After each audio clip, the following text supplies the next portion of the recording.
Hello, my name is Justin, and I'm an addict. And thanks to my God, the steps, and the fellowship of other addicts, I'm sober one day at a time since June 19th, 2015. And for that, I am eternally grateful.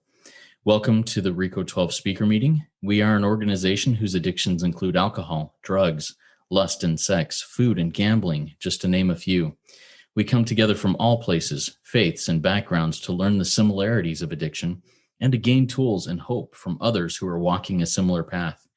We invite recovering addicts with at least 1 year sobriety and who are actively working their recovery in their respective fellowships to share their experience, strength, and hope on a live Zoom meeting each Friday at noon Central Time for 20 to 25 minutes. Then we, the live audience, get the opportunity to ask questions of the speaker for another 20 to 25 minutes. In order to ask questions, if you're here live, please type them in the Q&A link at the bottom of your Zoom window. If you are hearing this podcast recorded or would like to participate as a live audience member, or if you'd like to be a guest speaker in a future meeting, please go to www.reco12.com, that's RECO12.com, to learn more and submit your email address there to receive weekly invitations or to submit to become a guest speaker. RECO12 is an ad-free service, and we appreciate your help in keeping it that way. We gratefully accept contributions to help cover the costs of the Zoom platform, podcast platform, web hosting, and administrative costs. To contribute, you can go to www.reco12.com/support, or you can click the link to PayPal in the chat of the live meeting. When you contribute, please specify the meeting number. This is meeting number 23. If you have also found value in RECO12, please take a moment to go to the podcast platform of your choosing and leave a rating and review. It helps us work our 12th step by carrying the message of recovery to more addicts who suffer. Last week's meeting was with Cindy H., and she was on overcoming the elixir of codependency and sexaholism. She had some great points and a very engaging story. If you haven't yet heard her meeting, go and check it out. It's well worth your time. Now, let's introduce our guest speaker for today, Bill M. Here's Bill M. in his own words. He says, "I got booze sober in 1987, had what is probably considered the pink cloud phase for a few years, but about 4 to 5 years into my recovery, I started to feel not right. I struggled for the next 5 years with mild anxiety, but by 10 years of sober, suffered from severe anxiety, which led to a nervous breakdown at 15 years sober. At that low point, I met a man who took me through the steps as set forth in the Big Book and am living anxiety-free since." Take it away, Bill. The floor is yours. Hi, I'm Bill, and I usually introduce myself as an alcoholic, but I'm an addict, an all-around everything addict. My drug of choice was alcohol, but there was a lot of other things going on in my life. I mean, I gave up my sobriety date in AA is June 9th, 1987. I gave up the hard drugs probably, I don't really know, but I know it's probably 3 to 4 years earlier than that. And the way I got off the hard drugs was I just increased the alcohol consumption to deal with me coming off the hard drugs. That probably pushed me into, if I wasn't already a full-blown alcoholic, that certainly pushed me over the line. Anyway, so June 9th, 1987 is my AA sobriety date. As Justin was talking, I got in. I did very well for a number of years.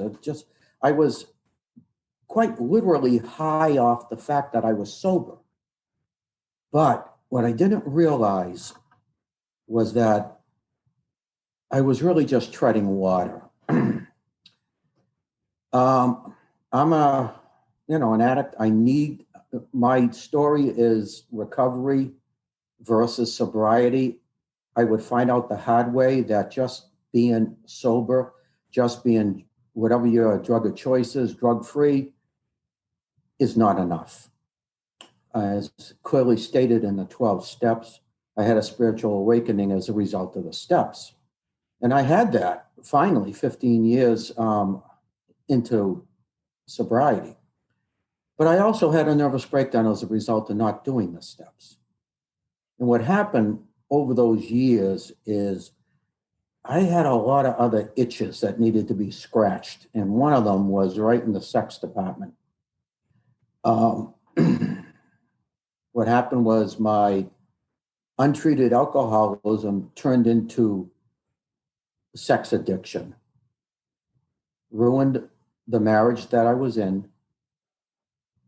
A relationship of probably pushing, got to be 30 years or more at that point. And I had no idea what was going on. I had no idea that I was addicted to sex. I was just out of my mind with it. Anyway, that brought me to a lower point, actually, than trying to wean myself off of drugs and trying to get off of alcohol, which was really quite hellish.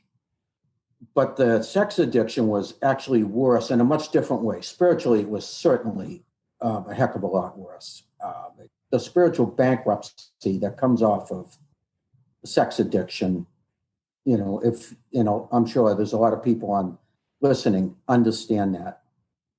So that pushed me over the edge.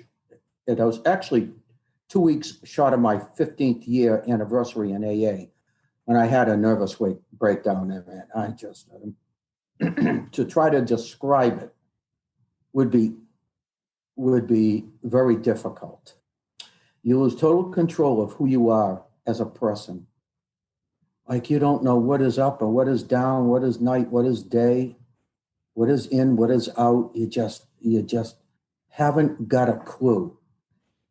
Anyway, a guy that I knew in my early years of AA, I ran into him months earlier, and as I was unwinding mentally, physically, and spiritually, I ran into him, and I would reach out to him when I had this nervous breakdown. And anyway, he saved my life. Long story short, came and got me. He ran me through the 12 steps, told me what my problem was, told me it was me, told me what the solution was, told me it was God. He said, it doesn't matter if you're going to church. You may believe in God, Bill, but you're not doing business with God. So he ran me through those 12 steps, and lo and behold, I had the prescribed effect. I had a spiritual experience as a result. I knew when I got done doing step 7 that I was free. I was free from the anxiety and the depression, which was killing me 15 years sober. And I got free off of the sex stuff for about a couple of years. And then I started to gradually slide back into it. And I could feel, if you've ever had a nervous breakdown, you know exactly what it feels. And you know what the preliminary signs of feeling that. I could feel that coming back on me. I could feel myself descending back into the insanity, the madness. I didn't want to go there, obviously, so I got on my knees one night and I just said, God, I can't do this anymore. I can't go back to where I was. Please help me. Anyway, I ended up finding this organization called All Addicts Anonymous, which I'm very, very, very involved with now. They became the source. They gave me the tools that I needed to deal with the sex addiction, which was, in short, the 4 absolutes, which are nothing but the principles of the program, in a very condensed form. They gave me a lot of other help, told me that if temptation came my way, I was to break into repetitive prayer You got to drive that image or that, whatever that, the imperious urge, you got to drive it off the radar ASAP. So I've been sexually sober since 2008, since I ran into those guys. And a number of years later, I got food sober, flour and sugar. That happened it was 5 years ago, this past October. So I don't want to make it sound like I'm living any kind of, the life here. I mean, I have the same issues that everybody else has, I get a flat tire now and then, car troubles, window in my house that, needs to be changed, the usual, problems with life, but it doesn't twist me up. The whole secret to sobriety, whether it's booze, alcohol, drugs, sex, food, gambling, doesn't matter, is a relationship with God. And for me, I was a churchgoer, and I thought I had a relationship with God, but I did not. Simply, a relationship with God means doing God's will. I wasn't doing God's will; I was doing Bill's will. I love the AA terminology in spirituality. I love the term higher power. Higher than what? Higher than, my self-will. So that's what I need to find. It's very simple. It's not complicated. There's no bells and whistles. For me, there isn't. When I had my spiritual experience, there was no pie in the sky. There wasn't a shaft of light that came down. There wasn't a choir of angels singing. I didn't see a flock of doves fly by. It didn't burst on me that I was free. I just knew something shifted inside of me, and I knew that I was done. And, like I said, a few years later, the sex thing reared its ugly head, and then I got free of that. And let me tell you something. My bottom in with the sex stuff was so much worse than the alcohol and drugs. I know I've already said this.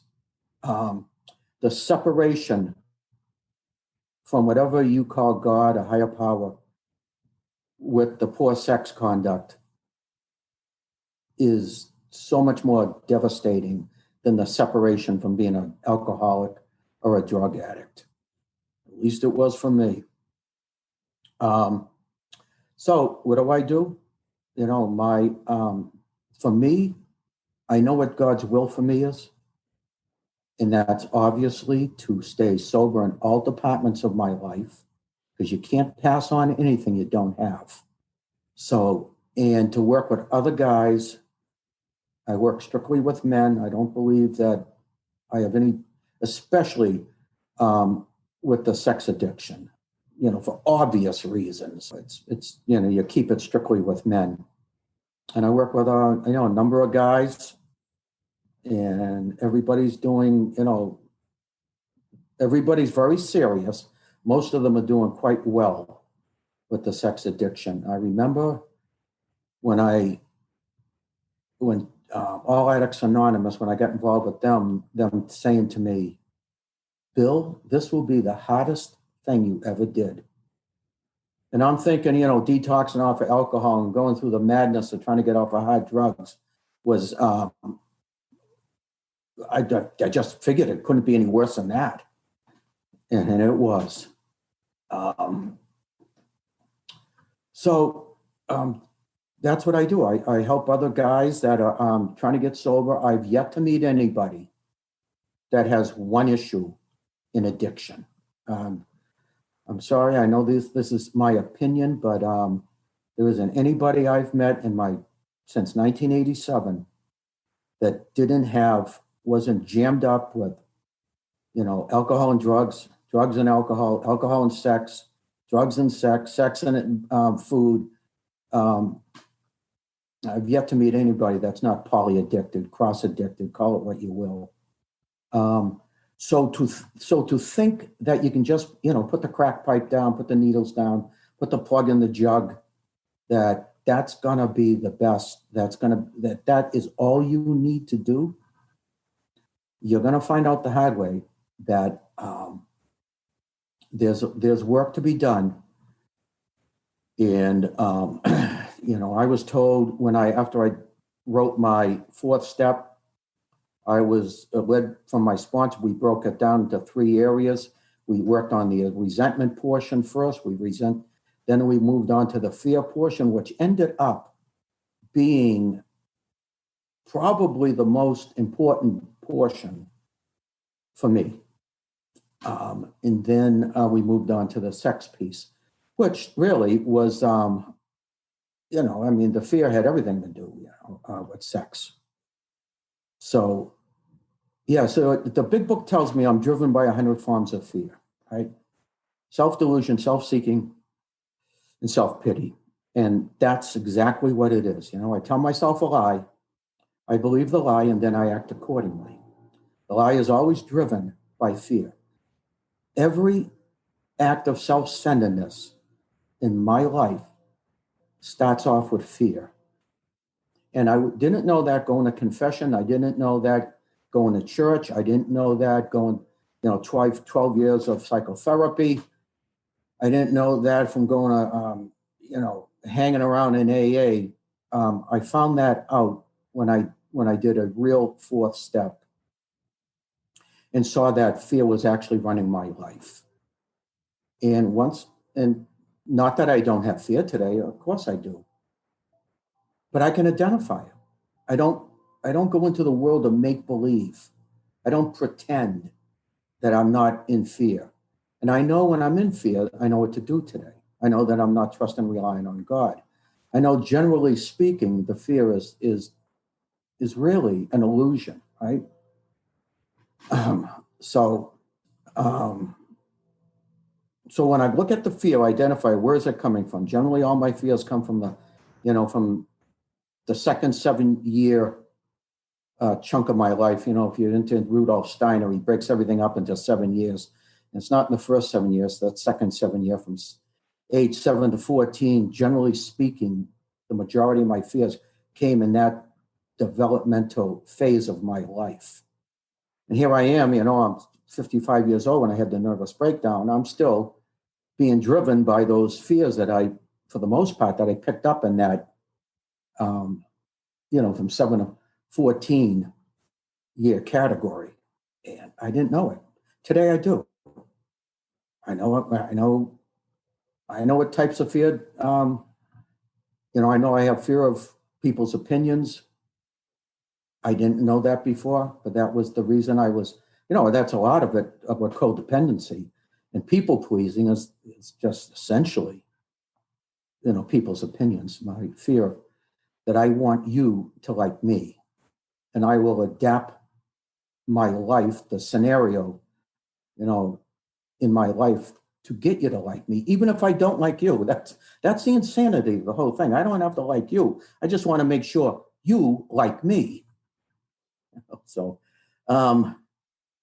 anyway, it's been great since 2001 is when I did the 12 steps out of the big book, and I've been helping, and then had to be about 3 years later, maybe 2004, 2005, that I got to work on the sex thing, became sexually sober in 2008.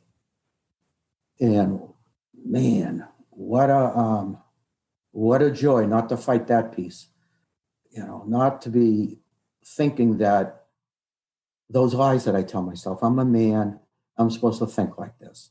I'm a man, I'm supposed to act like this. I'm a man, I'm supposed to behave like this. I'm a man, this is the way God made me. No, those are the lies I tell myself. What God wants from me is to be happy, joyous, and free. And that's free from the bondage of self. And that from all those things that are driving me, right? The big book says that alcohol, drugs, whatever, sex, it's only a symptom. We have to get down to causes and conditions.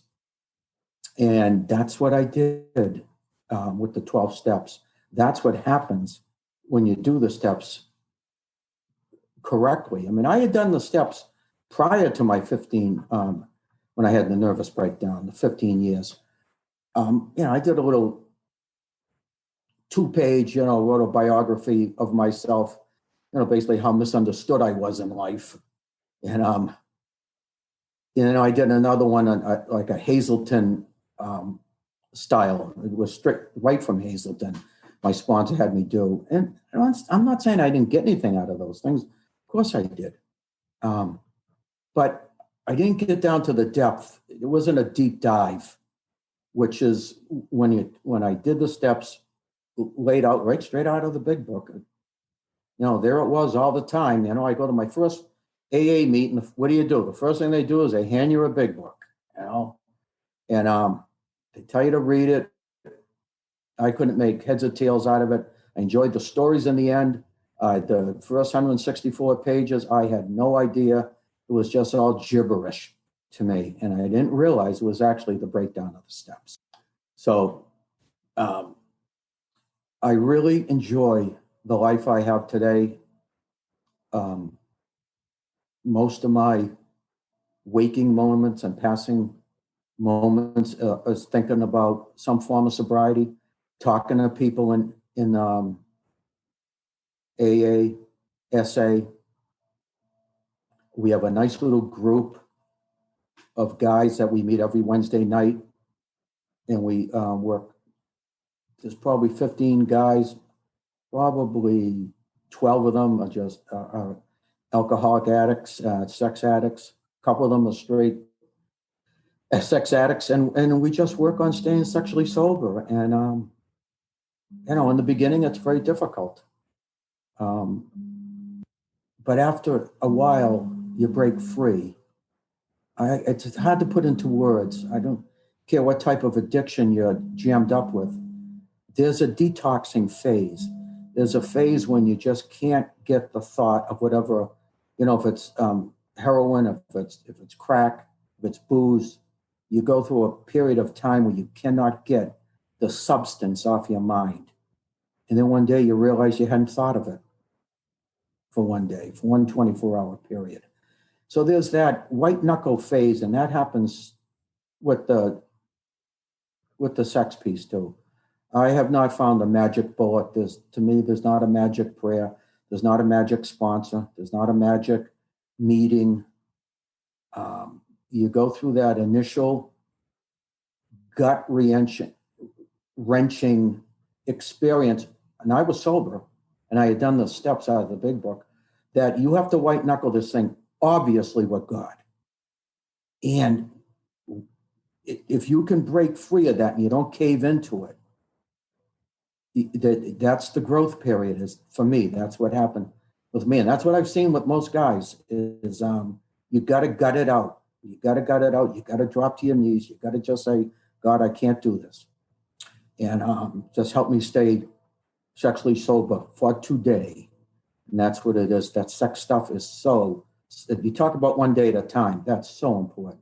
And the other piece I have found with the sex thing is it's proactive, much more so than AA or NA, is the prayer and meditation is so important in this department.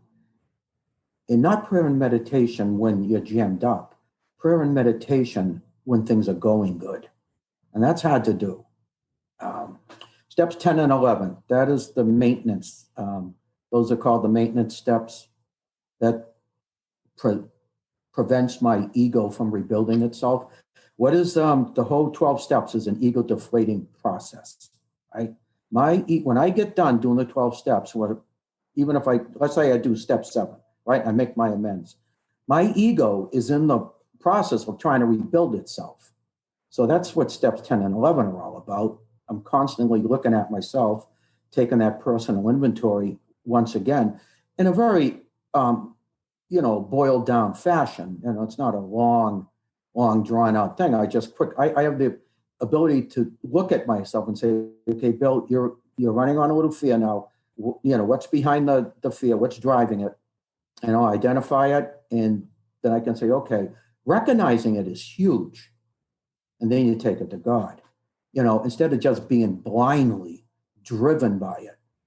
So that's what the steps 10 and 11, 10, I live in the the solution, and live in the moment, step 11, get up in the morning. Every day, I do not miss this step. It just keeps me on the beam. I get up, I don't do what's, called in AA, the AA roll. I don't roll out of bed, hit my knees and say, okay, God, help me with a drink and a drug. Now step aside, I'll take it from here, I actually get out of bed and I go downstairs and I meditate.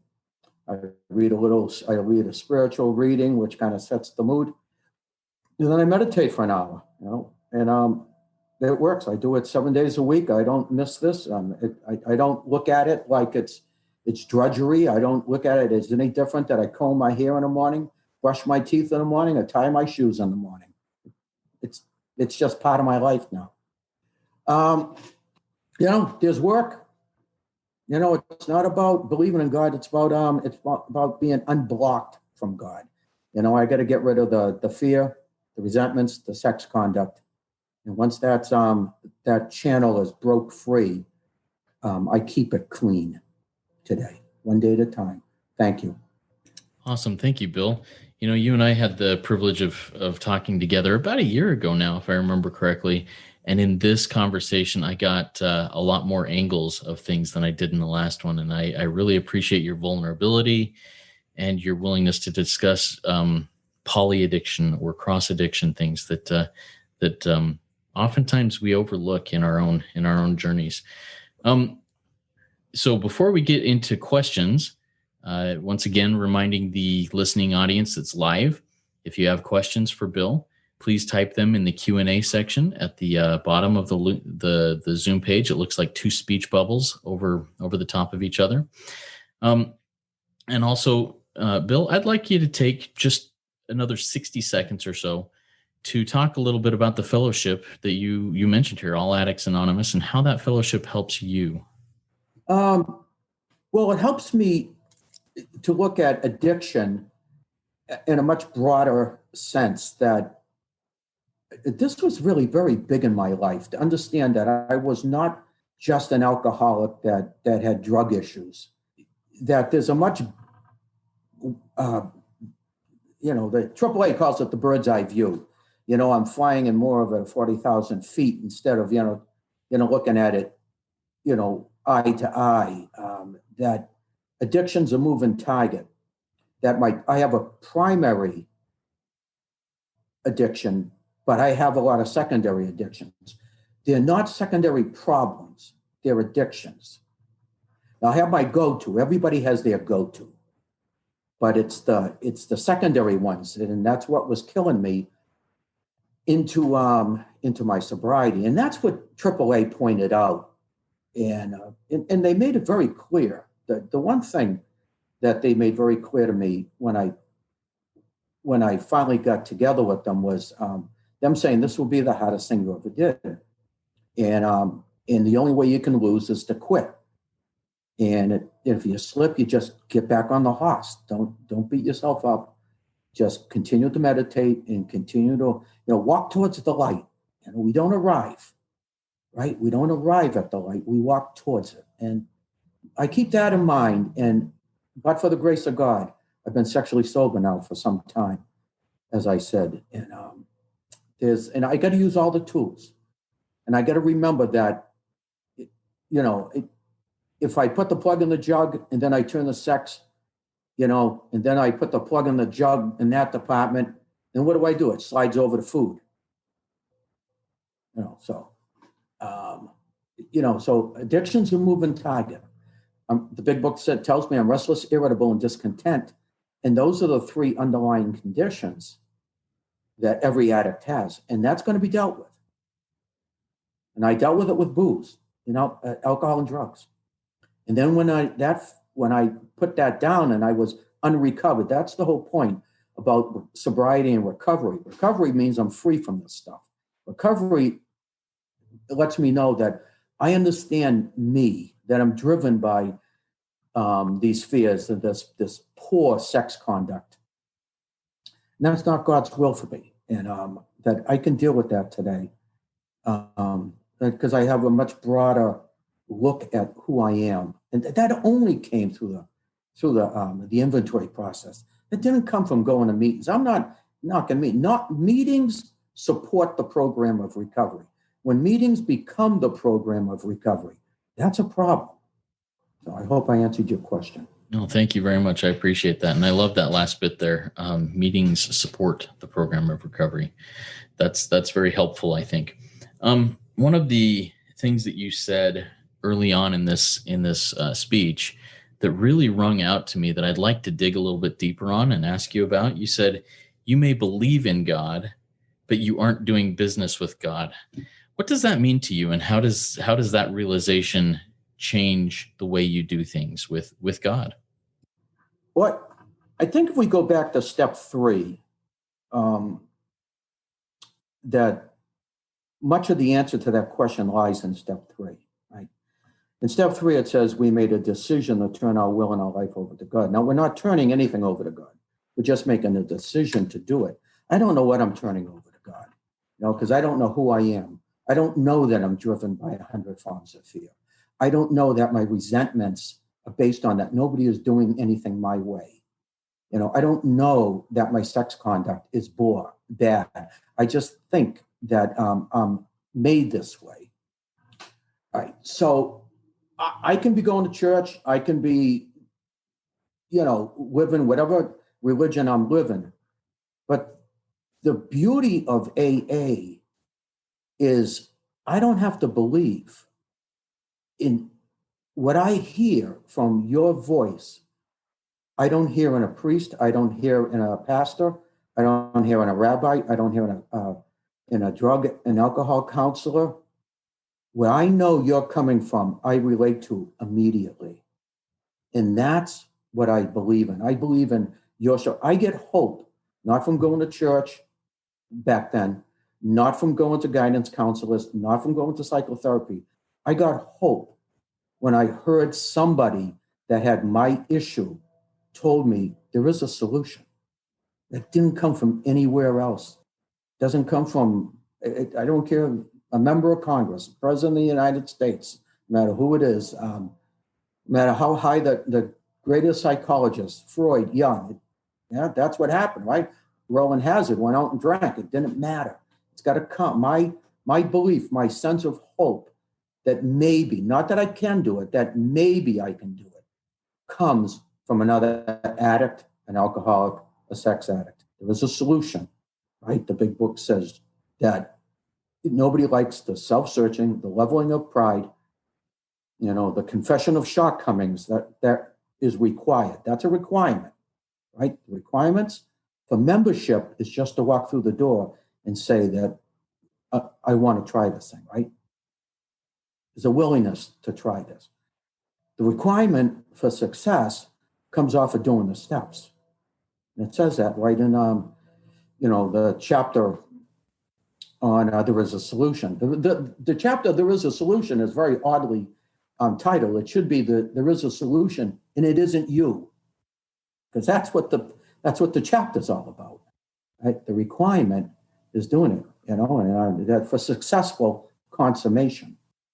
That's a big word. With a lot of meaning. So. Yeah, I agree. Thank you. I appreciate that. And I've got a follow-up question to that, but I'm first going to read a question that came in from Thomas from our listening audience. Thank you, Thomas. He says, "Thank you, Bill. I love your morning routine. Can you tell us more about what meditation looks like to you? What have you found effective?" Well, breathing and praying. And praying doesn't mean reciting like a parrot, some canned prayer. I'm not saying a canned prayer isn't good. I'm just saying it doesn't necessarily have to be a canned prayer. It's some form of breathing. What I do, this is what was taught to me, you breathe in, try to just for a brief second, stop, breathe out at the bottom of the breath for a brief split second, stop, breathe in deeply. And then, while you're doing this, you can be praying. Whatever kind of prayer. Lord, you can say the Serenity prayer. You can say the third step prayer. I have a prayer that I love to say, and it's, God help me to help myself so that I may help others. And I say that when I'm in this breath in, God help me to help myself. And the whole reason why, so that I may help others. And when I say that over and over again, and I breathe, and then you just kind of, boy, if you got anxiety, you want to do this. I had anxiety so bad, I had a nervous breakdown. I haven't had an anxiety attack since I did the steps. But I do the morning meditation. I don't float off the couch. I get up, I do a little stretching exercises. I read a little bit out of a spiritual book. And then I don't have a cup of coffee. I don't go for a jog and then come home and do it. This is kind of like, it's really I don't want to get too stoic here or too far out there, but it's if you can do this while you're still attached to the astro self, the dream state. You come downstairs, you're not having 100% woken up. If you can read something spiritual and then go into meditating with some real slow breathing, and then just with the God of your understanding, just turn to God, right? That it's powerful in a different sense than the type of power that we think of, like the power to, like horsepower, or the power of a jet engine. It's a different kind of power, but you feel it. So I hope I answered Tom's question. Thank you, Bill. Breathing and praying, combine the two. You'll figure it out. Awesome. Appreciate that.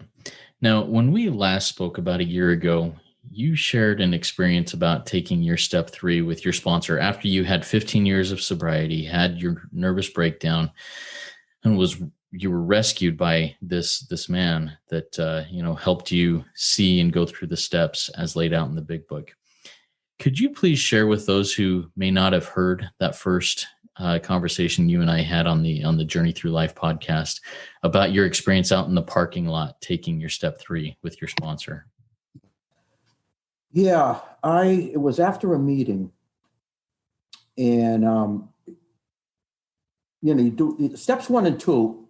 You don't, in a sense, you really don't do them, right? You don't do them in a physical way, not like steps 3 through 12. It's if you look at the steps out of the big book, you'll notice that they italicize the steps from step 3 on, right? Steps 1 and 2 are not italicized. It's more of an understanding. You come to an understanding that you don't have a choice. So you make off of that, right? That's the first 63 and a half pages. Based on that that of your best efforts at life, you are screwed. So, and you don't have to have faith that the program was going to work. I had no faith that the steps was going to work. None. I just mechanically did them, and the miracle happened. So I was out in the park lot. I'd been going to some big book meetings with my sponsor, and he said to me, "Bill, where do you want to do the third step?" He said, "We can do it in a church, or we can do it at your house or my house, some special place." I said, "No, let's just do it right here." And it was right after a meeting. There were people walking around. We were out in the parking lot. It was I had the nervous breakdown. It was the end of May. And this was probably in the late summer. And I remember it was warm out. And he said, "Right here?" And I'm like, "Yeah, right here. Let's just do it." That was kind of like my way of doing things in life. There was never any planning. I just, headlong, just dive into it. And I'm like, yeah, let's just do this, And so we got down, we said the third step prayer. And I remember, in my typical fashion, the way I do things, which is I want to get into this so I can remember it in a minute, is to not give any thought to it, right? So I jump up. He's still on his knees. I jump up, and I remember dusting my knees off, saying to him, okay, now what do we do? And he was on his knees looking up at me, and he goes, Bill, we are going to do nothing. You and God are going to do a little work. And I had no idea what he was talking about, But let me tell you this. From that, we get up off in the third step, it says, next we launched out on a vigorous course of action, right? So there's no gap between taking the third step and starting your fourth step, right? So he says, you're going to leave here, you're going to go down the street, there's a strip mall, there's a CVS, you're going to pull in, you're going to get yourself a 5-subject notebook, and if you don't have a pen, you're going to get a pen, you're going to start writing. So, and then I was to pray before I wrote. And this is very key. It was because I remember him saying, you pray, God reveals the truth. But that is a template, is this third step of praying and acting, right? So before in life, what do? I act, and then I try to pray my way out of it. God help me, I'll never do that again. God, please get me out of this pickle, I'll never do that again, right? So the third step sets this template for me that it should be prayer and then action. Should be. I'm not saying I'm perfect at this, but I understand it, right? And all the steps, there's a prayer in it, right? So the 7th step is preceded by the 6th step. The 6th step is nothing more than preparation for the 7th step, which is prayer, right? Then I go out and I make my amends, and my sponsor always said, pray and go out and make your amends, right? And, I get up in the morning, what do? Pray, and then I go into the day. At the end of the day, I review my night. So the deal, what the third step really taught me was that my life from that moment on, and I didn't know it at the time, was prayer then action, as opposed to action then prayer, which is always about what the addict is doing. I love it. I love it. Thank you. And I love that that pray and then act rather than what we've been doing our whole lives. Act and then pray. Get me out of here. I swear I'll never do this again. Oh, that rings so true to me. Thank you for that. And then Bill, I have another request, I guess, of you. It's a question, but it's a request. This topic is recovery versus sobriety, and I love the topic. I'd like to hear you define these 4 terms for me in your own words, and then maybe talk a little bit about living in each of those. First term is abstinence. Second is sobriety. Third is recovery. And fourth is healing. Tell me a little bit about what your definitions of those and how that looks in your own life in recovery. Well, that they're in that order, that you gave, for a reason. Obviously, you can't have a spiritual experience, high as a kite. You'll have an experience. You may think you've had a spiritual experience. I, took a lot of acid, and I thought I was having spiritual experiences. But to have not a chemically induced spiritual experience, or what I thought would be a sexually induced experience, was to be abstinent is the first step, right? You just got to get rid of whatever the killing drug that's ruining your life. Sobriety is, I'm going to look at it through some kind of emotional sobriety, right? The reason I drank was because I have a spiritual malady, right? I'm restless, irritable, and discontent. The only thing that takes that away is drinking, drugging, sexing, whatever my drug of choice is, right? Briefly, right? It's always briefly. And so I need some kind of emotional sobriety, which came for me for doing the steps. I was still all over the place emotion, high and low. I would have these highs and lows. I was manic depressive. I would go days without sleeping times, and then I would crash. That was just prior to my nervous breakdown.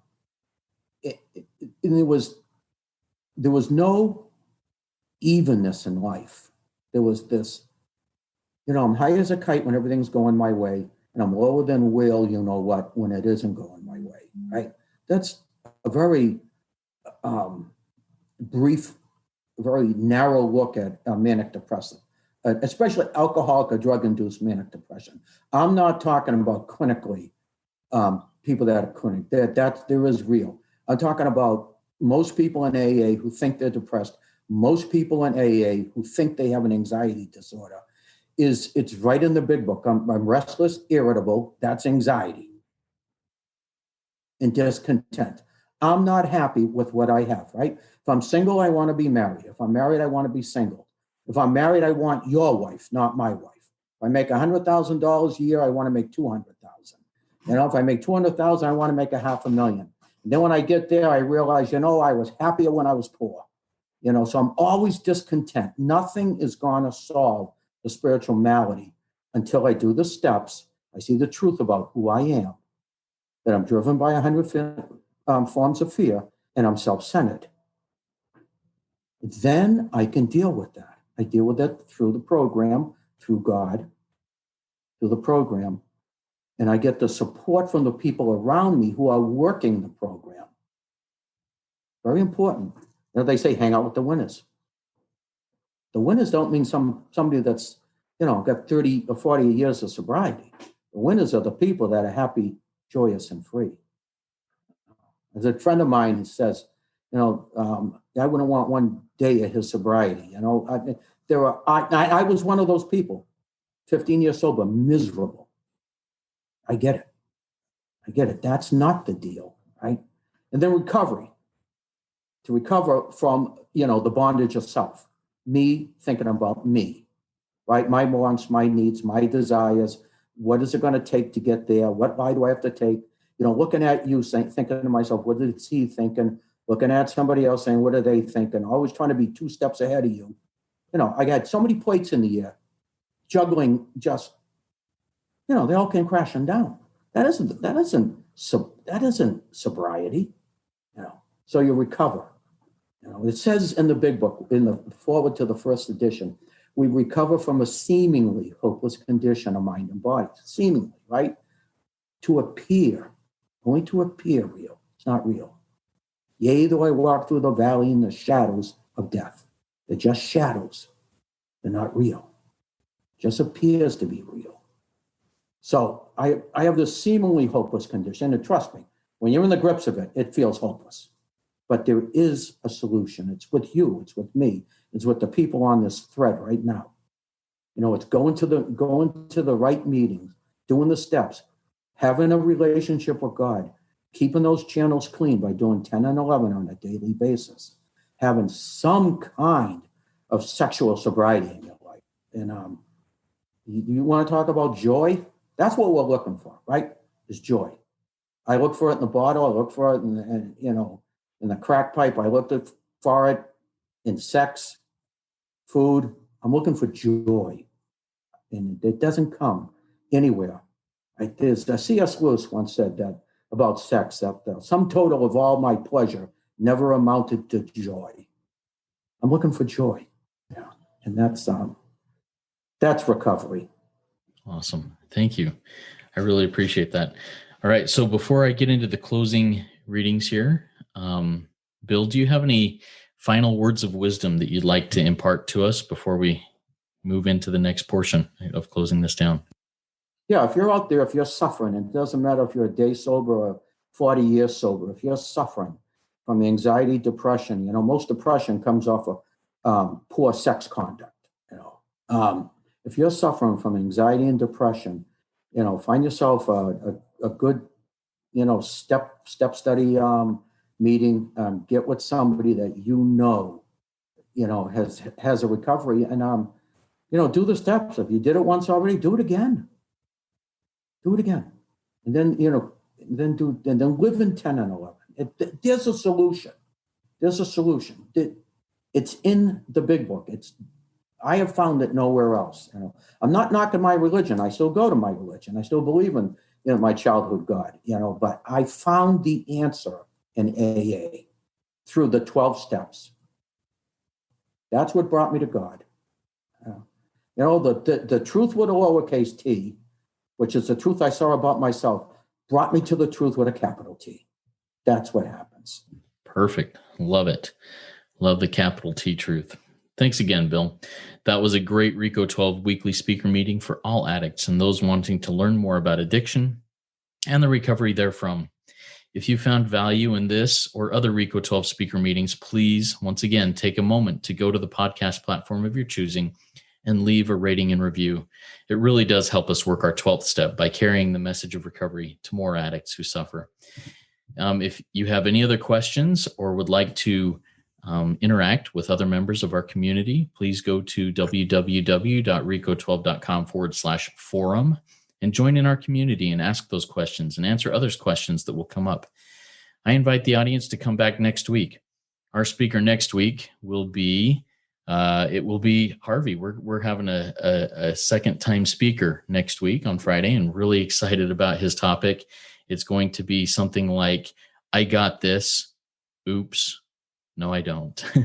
And it's going to be a great topic.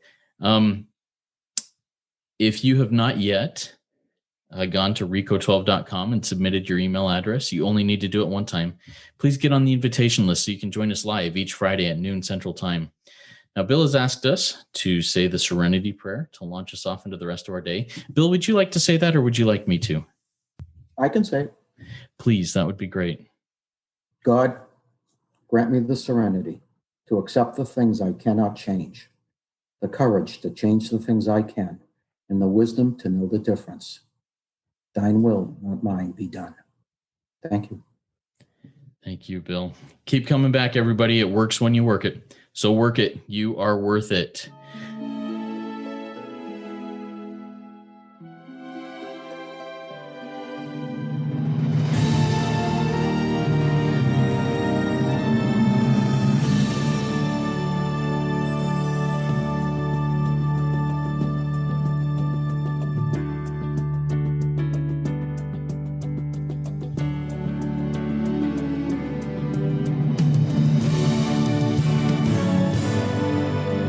Standing still a moment, carving out this time, reflecting on the landscape of this life of mine.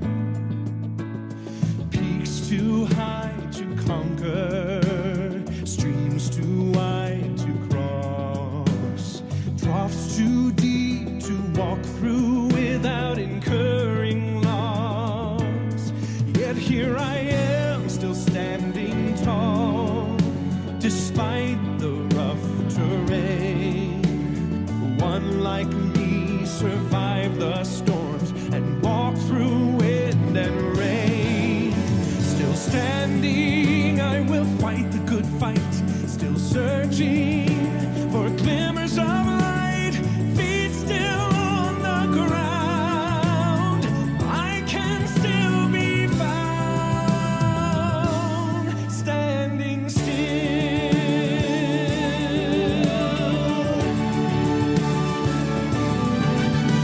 My wings are torn and tattered, but I know I still can fly. I may not soar unfettered, I may not rise too high. Recorded in the book of life and binded with the seal.